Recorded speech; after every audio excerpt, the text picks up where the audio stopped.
बिस्मिल्लाहिर्रहमानिर्रहीम। मुल्क पाकिस्तान के काजी ईसा फाइज जो चीफ जस्टिस हैं, उन्होंने बाकायदा ये इजाज़त दी है कि कादियानी जो है अपनी इबादत गाहों के अंदर, अपने इलाके के अंदर जहाँ पर वो रहते हैं, तबलीग कर सकते हैं। ये इजाज़त दी है।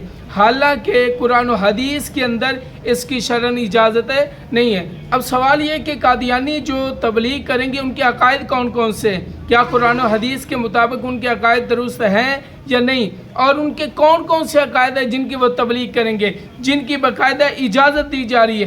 तो आज मैं आपके सामने सिर्फ 4 अकायद ज़िक्र करूँगा, 4 यारों की निस्बत से। आपने तवज्जो के साथ सुनना है और ये अपने दोस्तों को भी आगे बताना है ताकि वो इनके कुफ्री अकायद से बच सकें।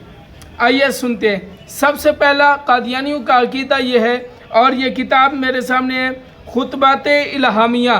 खुतबाते इल्हामिया सफ़ा नंबर 159 पर यह कादियानियों का बाकायदा अकीदा बयान किया जा रहा है, जिनकी तबलीग की इजाज़त दी जाएगी और दी गई है। वो कौन सा अकीदा, ये सुनिएगा। वो कहते हैं मन फर्रका बैनी व बैन अल मुस्तफ़ा।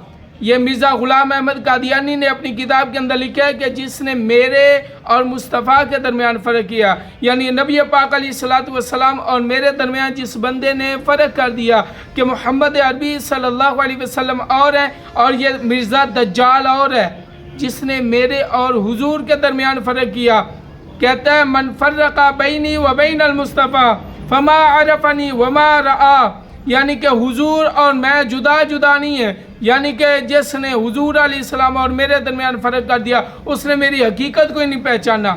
और भाई हम जानते हैं तेरी हकीकत क्या, तुम मलऊन है, दज्जाल है, लेकिन ये हमारे मुल्क पाकिस्तान के अंदर इजाज़त दे रहे हैं कि ये तबलीग करो। और दूसरा अकीदा सुनिए इनका, ये हकीकतुल वही, ये मिर्ज़ा दज्जाल की किताब है हकीकतुल वही, और इसके अंदर अकीदा क्या बयान किया जा रहा है वो भी सुन लीजिए। ये सबसे पहला ये जो अकीदा है जिसकी तबलीग करेंगे कादियानी, वो कौन सा है, अंत मिन्नी बिमंज़िलति तौहीदी, कि तेरा मकाम, ये मिर्ज़ा दज्जाल कहता है कि अल्लाह की तरफ से मेरी तरफ वही आई। और ये हकीकतुल वही जो मिर्ज़ा दज्जाल की किताब है उसके अंदर लिखता है कि अंत मिन्नी बिमंज़िलति तौहीदी, कि तेरा मकाम, तेरा रुतबा, स्टेटस मेरे नज़दीक वो है जो मेरी तौहीद का है। यानी जिस तरह अल्लाह की तौहीद को मानना ज़रूरी है, इस तरह यह कादियानियों का कहना है कि दज्जाल को, यह मिर्ज़ा कादियानी को मानना ज़रूरी है।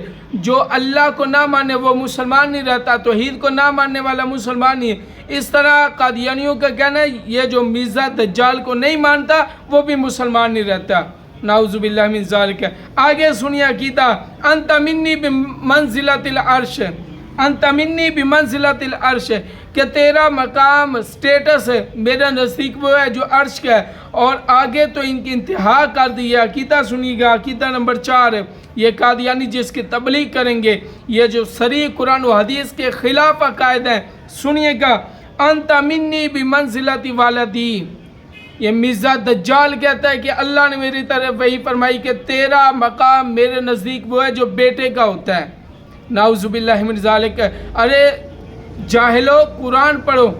और ये काजी चीफ जस्टिस ईसा फाइज है, जो मुल्क का चीफ जस्टिस है, उसको चाहिए पहले कुरान और हदीस पढ़े, इल्म हासिल करे। यार ये तो बच्चा कुरान पढ़ता है और कुरान नमाज पढ़ता है, नमाज के अंदर सूरह इखलास पढ़ता है। अल्लाह फरमाता है लम यलिद वलम यूलद वलम यकुल लहू कुफुवन अहद, अल्लाह की तो औलाद ही कोई नहीं। और यहाँ पर ये अकीदे की किसकी इजाज़त दे रहे हैं कि वो कहते हैं कि मिर्ज़ा दज्जाल का वो मकाम है जो औलाद का होता है। अल्लाह क्या, मिर्ज़ा दज्जाल का रुतबा बेटे की तरह, नाउज़ुबिल्लाहि मिन ज़ालिक। तो हम लोग ये कहते हैं कि पहली बात ये है कि ऐसे लोगों पर दिल से लानत करते हैं। जो कादियानियों के मानने वाले उन पर भी लानत है और कादियानियों पर भी लानत है। अल्लाह ताला हमें हक़ और सच का साथ देने की तौफ़ीक़ अता फ़रमाए। आमीन।